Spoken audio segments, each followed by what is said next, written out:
to the matters arising here. And joining us is one of our favorite MPs, Mohammed Bataglia is MP for Sisala East and board member of Tema Oil Refinery. I'm told they're doing some incredible work to revive the particular facility. He's here with us this morning. Also, Hopeson Adorye is Director of Field Operations for the United Party. I'm told when it comes to field, he understands the operations very, very well.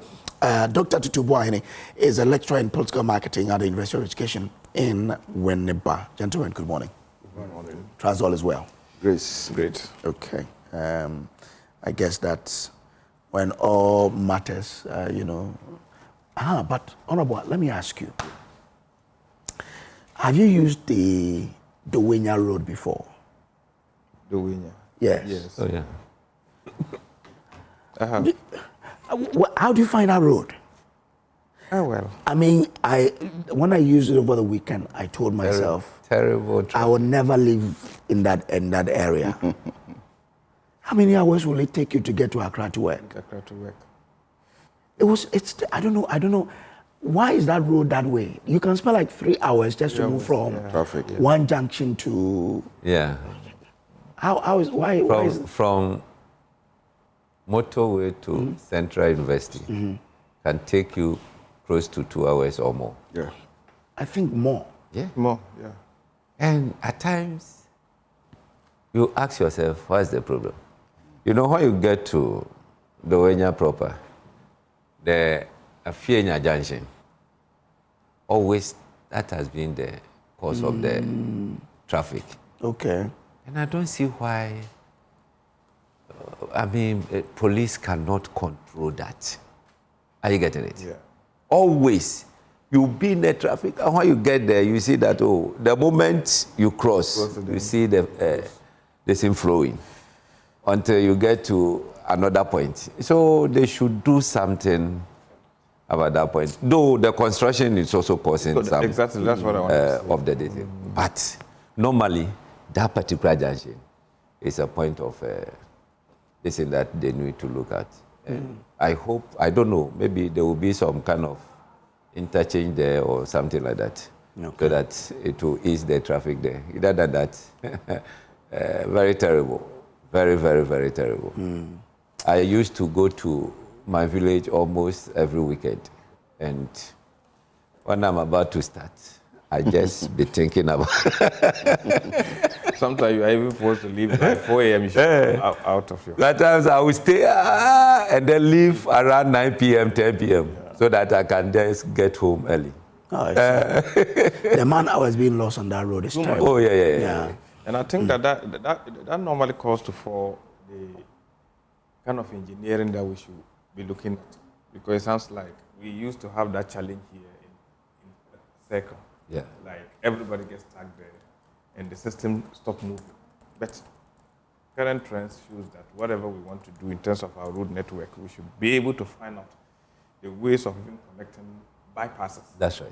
So that at least there will be several options for us to be able to connect to the main road. I think that and movement means everything in an economy. Yeah. Movement means everything. Our engineers,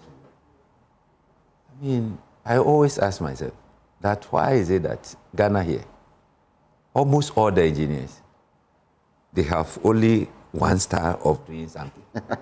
Look, you travel, you see how they can just divert certain rules. Look at it like this. Yeah? Our engineers can't do... But you realize again that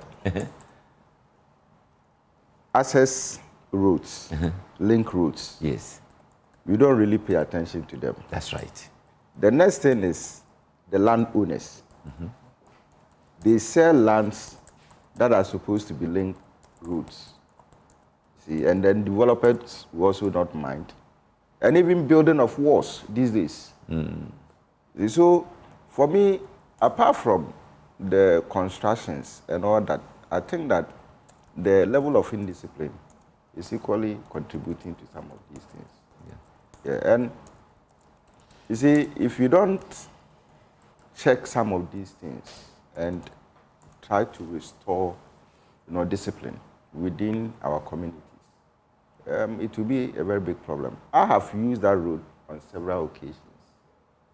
The problem basically is the number of cars coming from the link roads to join the main one.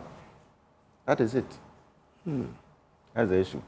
Doc, you see, from, let's say, National Theatre, straight to Adenta, the road is there. We can easily ease traffic by going down.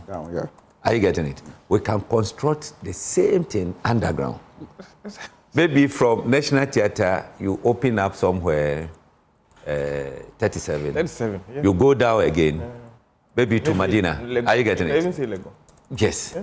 And that place, underground, no trotro, go through there. Yeah. Then the private people will be there. Okay. I mean, we can ease it. So we should do underground there? Yeah. Last time someone was explaining here that there's something called, is the barrow or what? It's a device, you put it there, it will just do the...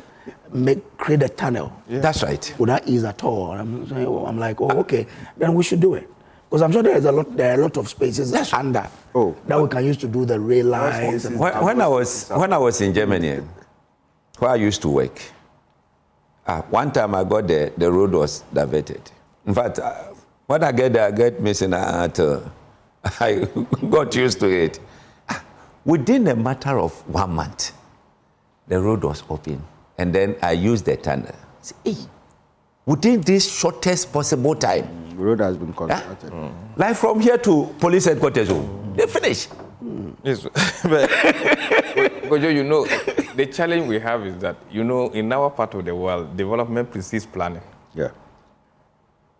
Development basically will precede planning. Even we have new sites, still, even laying out the roads and making sure that we put services there is a challenge.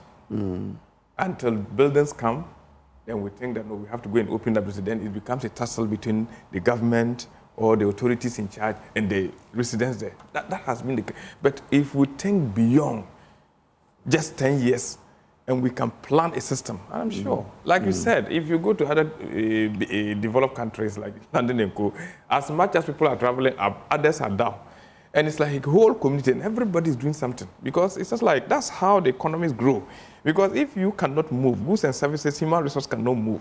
You are stagnated. You can imagine, we've just been talking about it. You want to go and have something done. And you are sitting in that traffic in Accra for 3 hours. 3 hours, even with the bad roads from Tumu to Wa, I could have gotten to Wa. That's over 100 kilometers, over 140 kilometers, I could have gotten to Wa. That's right. Even with the bad roads. See, when I first went to Winneba,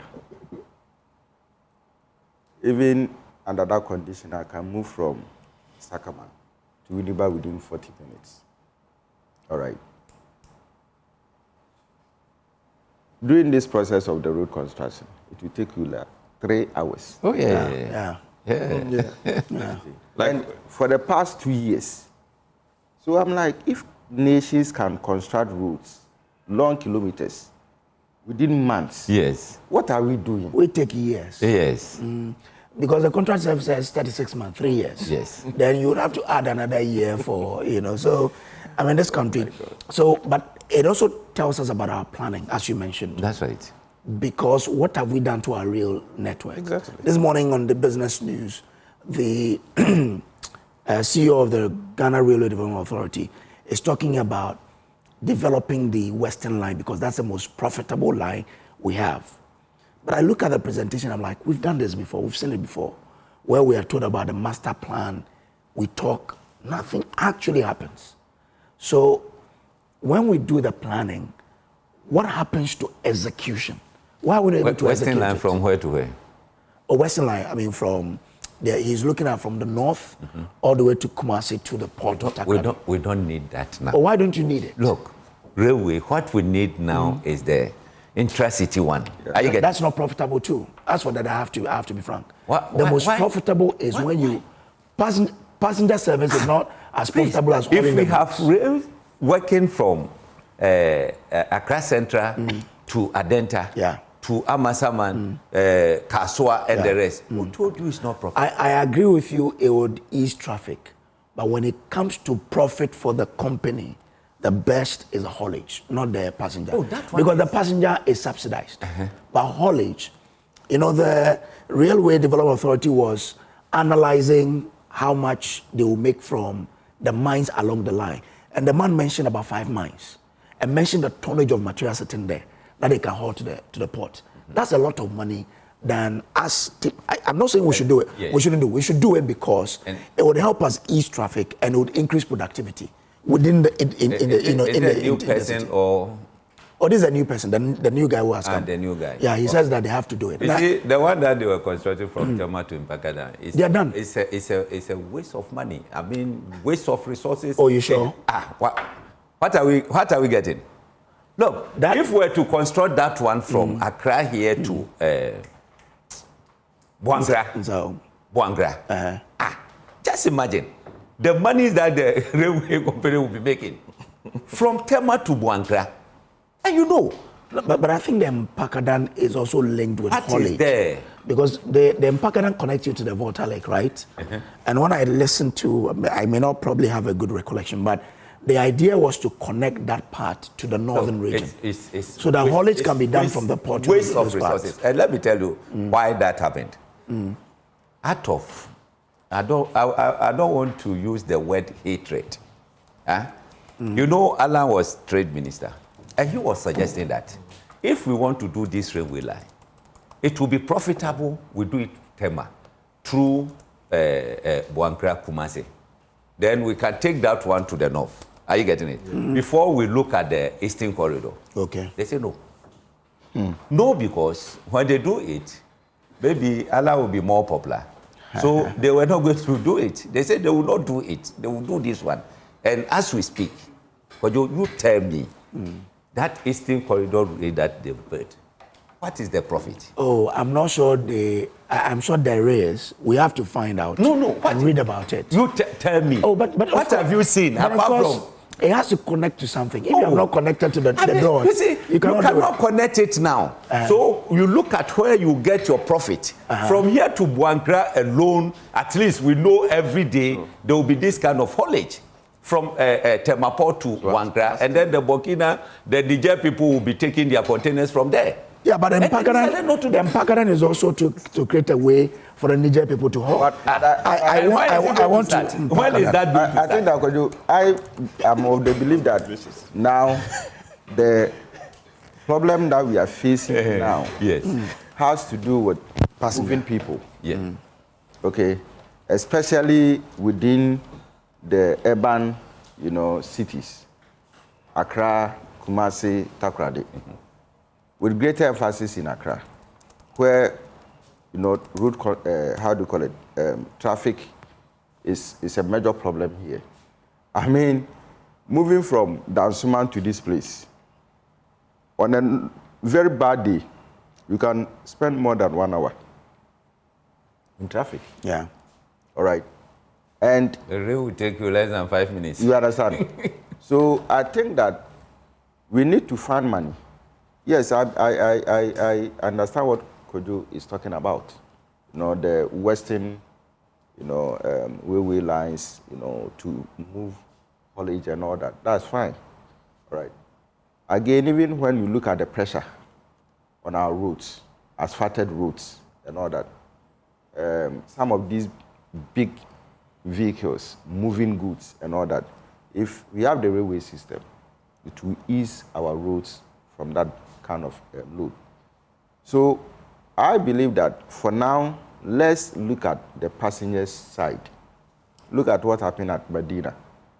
Now, drivers have to be arrested and prosecuted for people to, it doesn't happen anyway. Why can't we put in a system where we can ease transportation issues? And then we look at, long journeys and all that, and then we move as a country. See? So for me, let's look at the Accra, congestion issues first. If it is railway lines that will solve the problem, let's invest. But my biggest problem is that the management of Ghana Railways, I don't know what is wrong with them. Look at all the land that they had, you know, the railway lines, virtually gone. The land around the railway lines have been sold, have been encroached. Let me put it that way. They have been encroached.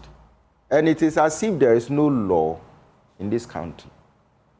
See, so some of these things, I think that, yes, we will need it. Does it mean that where there's a railway line, which had been taken, and then houses have been built there, are we going to now? Yeah, we need to demolish them. If you're on the railway line, the line is for the government. Why are you going to demolish? They are constructing a road in my hometown. First and foremost. A house that is in the road has been demolished. So you have to go. Whose responsibility? Well, we need to ask government. You see, have you ever seen when you say government, a train accident before? A train accident? Yes. I haven't. Stop. But if you are, so what it means, but what do we do? If you have encroached on the land, we need to take you off. You see, the distance from the railway line to probably the next house should be a long one. Yeah. Now go and check. You just. Yeah, when I used to ride on the one that comes from Tema, you know, there were houses close to the line anyway. Yeah. I grew up in Kongo, right? And Kongo was a railway line town. So when we were young, an accident happened there. And then we visited the place. Boss, stop. That's terrible. Terrible. Very terrible. Okay. Anyway, let's see. But before you move on, the staff of Ghana Railway Company, we need to take them on. If someone has built on the way, why should that person suffer? And then the staff will be moving freely. No, we need to, you see, we don't hold people accountable. Are you getting it? Now, the moment you say, oh, let private person take it, all of us will say, no, it should be government. But you sit there, you receive pay every month. Common inspection. You say, no, you cannot build here. Then you make a recommendation to the appropriate authority to stop them. You sit down for someone to build. Then later on, we come that we are coming to demolish that. And the person will be moving freely without, telling that person or questioning him. I think it's not fair. Okay. We need to hold people accountable. Okay. Simple as that. All right. Yes. Best.